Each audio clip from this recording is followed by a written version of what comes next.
It's the kind of headline that makes you pause and say, wait, what? Yes. According to new viral chatter, Prince Charles, now King Charles III, has been accused of copying Meghan Markle in the garden. No, this isn't a royal parody, it's an actual debate happening online, and it's getting stranger by the day. Let's break it down. The so-called royal garden copycat theory began after recent photos surfaced showing King Charles tending to his private gardens at Highgrove House. He was seen in casual gardening clothes, surrounded by blooming lavender and organic vegetables, a relaxed, eco-conscious scene. Sounds harmless enough, right?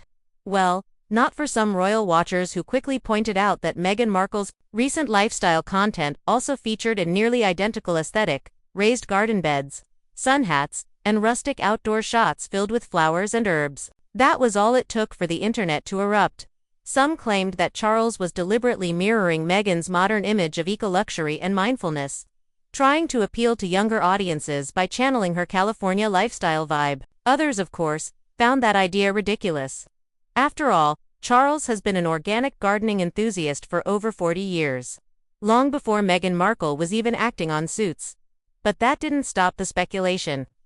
One tabloid headline joked that King Charles has gone full Meghan mode, while another suggested the monarch was inspired by Meghan's green thumb branding. For critics of the Sussexes, it was a laughable stretch.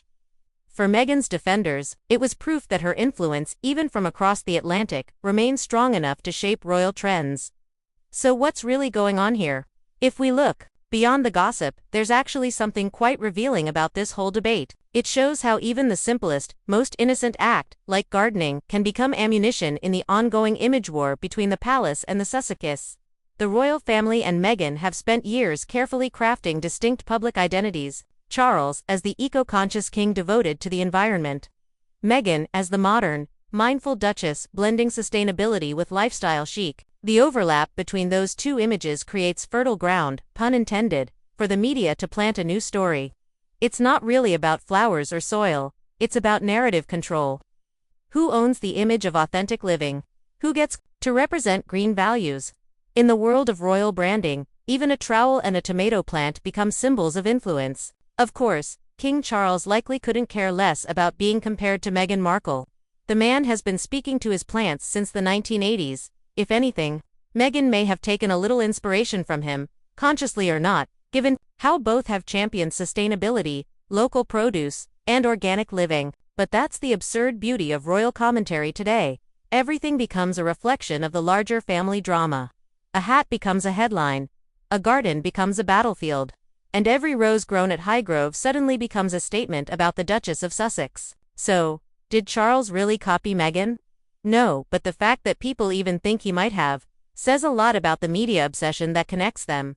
It's not a royal feud anymore.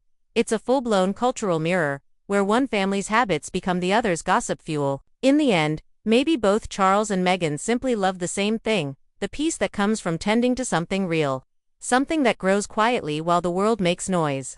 Because behind every scandal, behind every camera flash, there's still just a person with their hands in the dirt, trying to make something bloom. Thank you for watching.